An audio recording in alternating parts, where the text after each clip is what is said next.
Hello, everybody, and welcome to Teacher Talks. My name is Ben Barber. I will be your host for this show.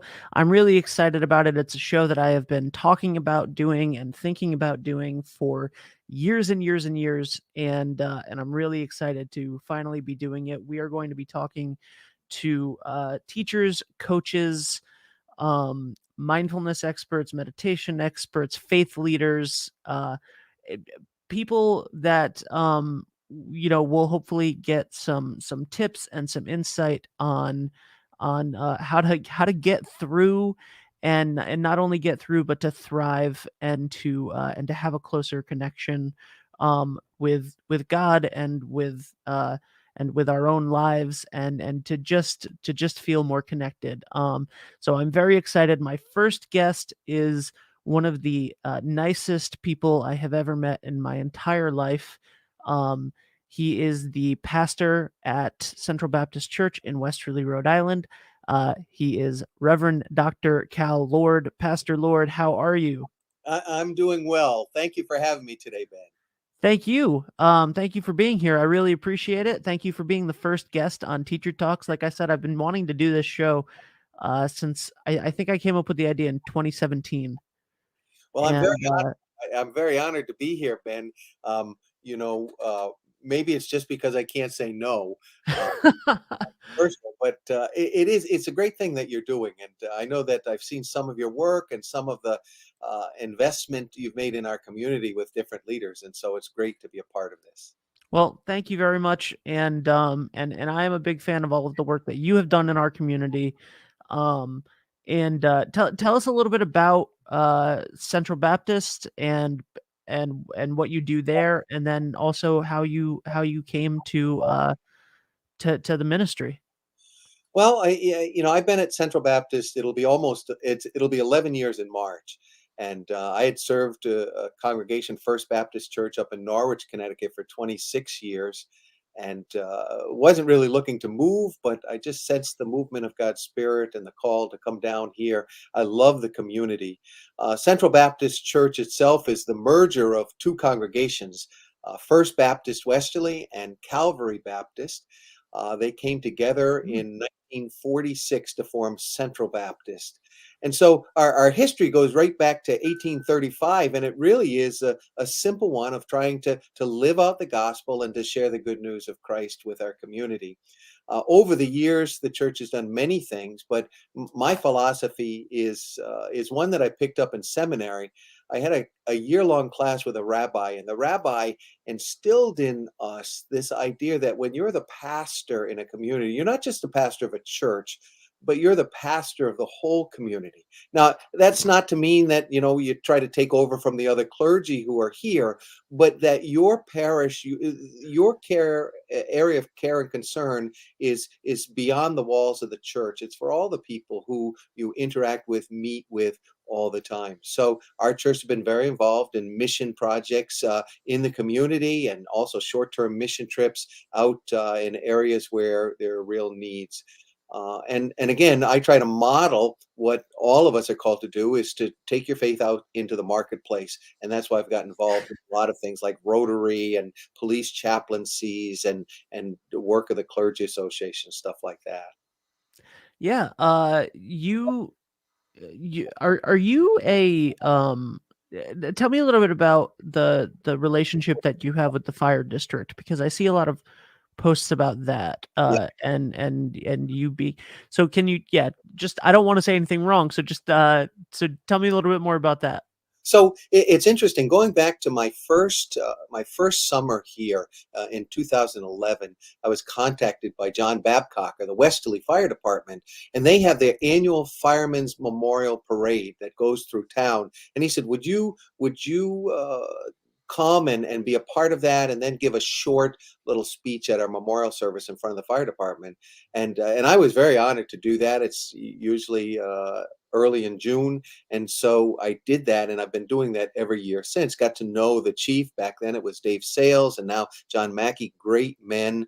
Some of the other leaders in the department, and that kind of planted a seed. When Father Sunil at Christ Church came to town, I was the president of the Clergy Association. He said, back in New Jersey where I was serving before, we had a Sunday or a Saturday or some kind of a celebration to honor the first responders. We'd gone through Hurricane Sandy. We'd go through all kinds of terrible things. And I said, that's great. Let's do it.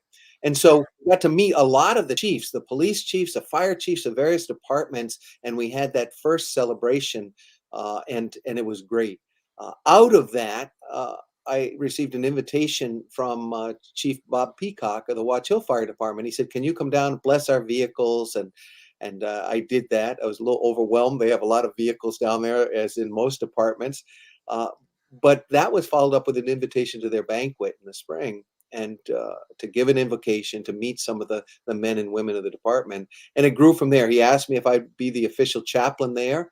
And so I got involved, but I'm one who don't believe in just coming for ceremonial occasions, but actually, if you're going to commit to something, you commit wholeheartedly, both feet. So I started going to trainings, became actually a member of the department, and serve as chaplain, but also as a firefighter. So it's been great. I love that.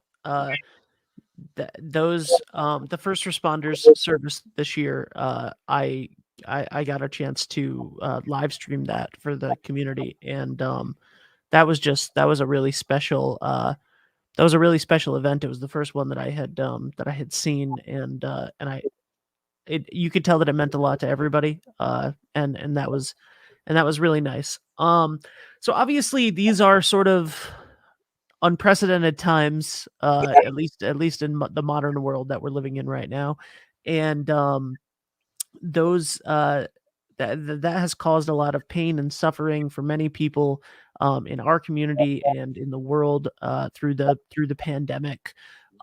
What has it meant being a pastor, being a faith leader during this time of global crisis and community crisis? Yeah, yeah. Well, I think there's a couple of levels. One is the personal level. How do you deal with it? And I know in March of 2020, when they actually encouraged us, I guess you could say forced us, asked us to shut down our services on Sunday. It was very discouraging to try to say to people, "Don't come," because your whole life you're inviting people to come. And for me personally, on the personal level, it was very challenging because I'm a people person, and we couldn't see each other, we couldn't be with each other, and I've said this many times. I'd wake up in the morning and I'd actually start off with a depression. It was kind of like Groundhog Day. Every day is the same, and oh no, this really is real life. It's not just a dream.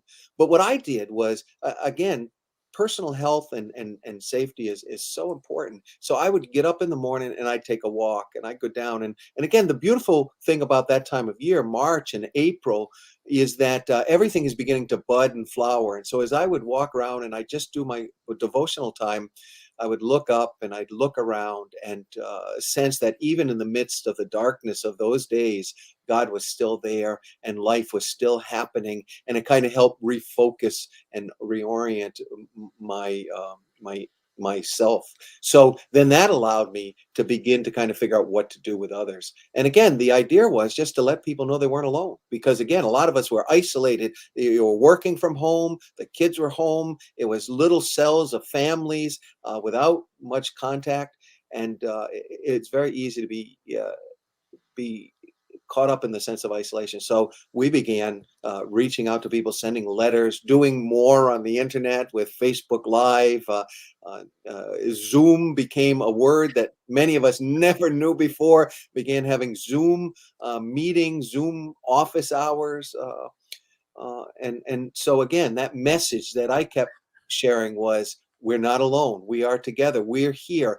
And then secondary, which probably should have been first, but God's with you too. So as you're sitting at home and you're worrying and wondering about the future, God's right there with you. He's sitting on the couch with you. He's sitting at the kitchen table with you.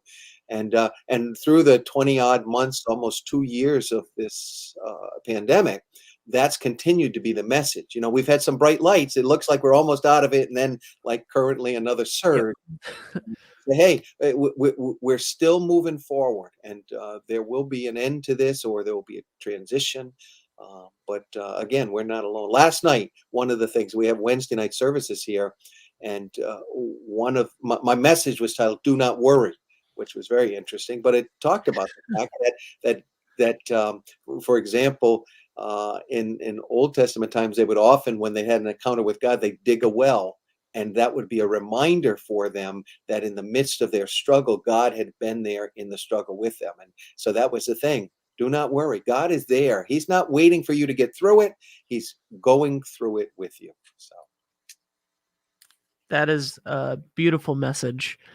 Um, one of the one of the benefits that I've noticed personally for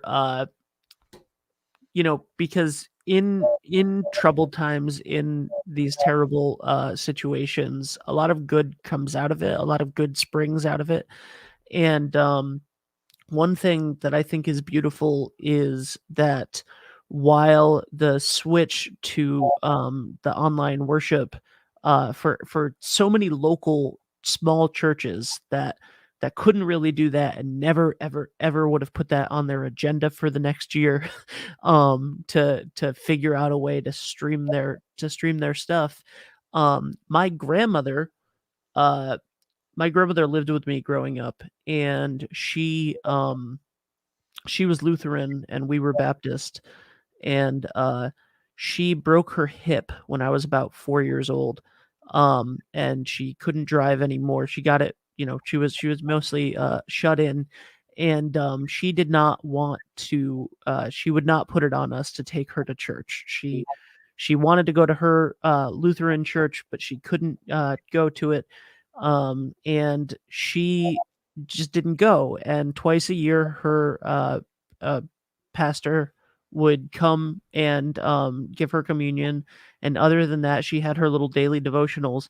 But that was the only experience that she got every day with her faith. She never got to go to church on Sundays, and she hated the televangelists that were on television in the 90s and early 2000s. Um, and I think about her a lot every time I produce a church service for any church.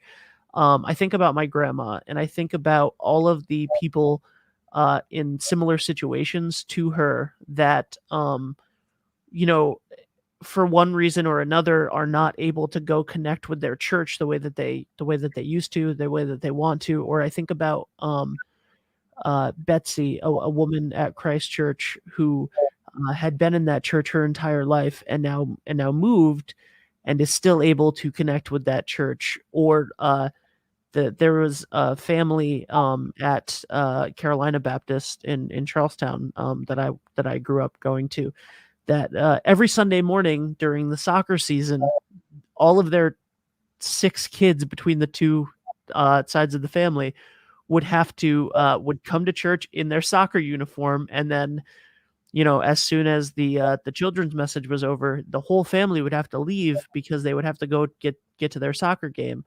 And you could tell, like, the stress that had on the family, and the pain, and the fact that, like, my grandmother would be able to connect with her church, and that Betsy is able to still be a part of the community that she knew and loved for her entire life, and that those families are able to not miss the Sunday sermon from their pastor. Like, I think that those benefits going forward mm, are wonderful gifts that we've gotten through the horribleness of this time. Does that yeah. make sense? Oh yeah, absolutely. Whenever you have a crisis, there's always an opportunity. And sometimes we're so focused on the crisis that we just kind of go in ourselves. But the truth is that if you're always looking for an opportunity, then good things can happen. I went to the Crystal Cathedral Institute several years ago, and Robert Schuller was always a positive thinking in the line of Norman Vincent Peale, positivity, and he said something that struck me, and again, it came back to me in the early days of the pandemic. He said, most people, when they're looking for options, they look for one or two, or maybe the really outside the box thinkers will think of three. He said, I always look for 10. He said, because if you put 10 opportunities out there, if you really kind of search and look and think, if you have 10, you're going to find the answer. And I think that this is what's happened in the midst of the pandemic, because some of us were playing a little bit with social media. But most of us in the clergy, I guess, a little bit more conservative, and so we're not out there. But every one of us, I remember we had a press conference here at church, and several of the Roman Catholic and Protestant clergy came, and we talked about things, and we were able to put it on Facebook Live, and it was great because we were able to reach our communities, and within the clergy community, there was a bit more cohesiveness because we were all relying and leaning on one another, which is what the church is supposed to be, actually. But sometimes we get off in our little conclaves. But we were all struggling and trying to find a way how we could broadcast our services to our folks who are out there in the community, and all of us came up with some kind of a solution, which in many of the churches now is part of our permanent protocol. You mentioned Father Sunil. I was in a meeting with him recently, and he was talking about the outreach, and he uses a lot more tools, obviously working with you and some others, and talking about thousands of people who are able to connect with Christ Church through this new ministry. And again, I found that too. I can't say that I have the numbers, or not even good at figuring out how to track it, but I know we have people across the United States who will pop in from South Carolina and Florida and Texas and California to view what's happening on a Sunday morning, to be a part of that. Another thing that we did, which was interesting, it doesn't have the long lasting effects, but during the pandemic, when people were afraid to come in buildings, we had a parking lot service. I stole that idea from someone in Connecticut, and that was very successful. And what we're finding now, as people have started coming back to church, many of our new members started in the parking lot, and Yeah. they found a welcoming community. Some of them may have felt intimidated going into a building. Maybe they had a bad experience before, or they were nervous about, all the strangers or having people look at them. They started in the parking lot, and that became their door into the church. And I think the same thing happens with a video. There are people who, maybe stumbling across Facebook or Instagram or wherever it is out there, and they say, hey, that looks like a good community. I like the message of the pastor. He or she is relatable. I like the music. I like what's going on. I'm going to try there, because ultimately, these great tools of the social media, the internet, the reaching out that way, are doorways, because what the churches have to offer is community. So, like your grandmother, you have the big televangelists. They gave great messages. Well, I remember saying to a couple of the colleagues of mine, I said, we can't compete with these guys. These guys and gals. They're all polished, and what we have to offer is the reality of a face and a touch and whatnot. So, again, you get the message out, the gospel to the ends of the earth. That's what Matthew says, that he tells Jesus, told his disciples, share it to the ends of the earth. Well, this is getting us a little closer to that. I think a beautiful thing about the beginning of the pandemic was that nobody had the ability to be polished anymore for about at least 6 to 8 weeks. And when Hollywood and news anchors and everyone around started filming everything on their iPhones and in their house and with no makeup on and all of that, um, it was a breath of fresh air, because everyone had been, especially since the late 90s to the mid to late 2010s, everything had become so polished and so pop culture oriented and all of this stuff um, that people were craving authenticity, and that's what you get um, with a real person, and I think that it kind of blew the doors open for and as did social media in general, for people to look for and to want that authentic voice, especially when they're talking about their faith, their spirituality, their, that's that they want real. They don't necessarily want big fancy polished. And another thing that you said about so many people coming and starting in the parking lot or starting on the video screen. Um, there's an intimate connection that you get when um, you're in the parking lot watching it, and you're and you feel like you're a part of something. And there's also an intimate connection that you get when you're watching something on your phone or on your computer, and you're alone and it's just you and the message, which is really nice. But people have either come to faith in the middle of a crisis right now, or they're having a crisis of faith in the middle of a crisis. And how have you seen that and dealt with that in the last 2 years? People saying, I've heard a lot of things of like, why does God let this happen? Or how can so many bad things happen? Or is there a divine plan? Like tough times can really put a can either bring people closer to God, or put a real strain on their faith. What has been your thoughts on that in the last 2 years? Well, I think the first thing I'd say is that it's been challenging and difficulty because, again, that's what people ask, whether you have something like a 9/11, or you have a terrible snowstorm, or hurricane that takes lives, or pandemic, which causes pain and suffering almost on every level. And so many people that I know have lost a loved one in the midst of this. And so the question is, where is God? And that always comes up. And so it gives an opportunity to kind of talk about the Christian worldview, which is that we live in a fallen world and things happen, but God still has a plan. God's still involved. And again, one of the things that I've done in my messages over the last 2 years, and I probably have done it all the time, but is to remind people that God sometimes sends us, so that we're the link between God and those people who are hurting. And so our job is to go out there and to minister to people, to cry with people, to laugh with people, to hug, even though that's been hard. It's kind of like this, when you're hugging because of all this stuff.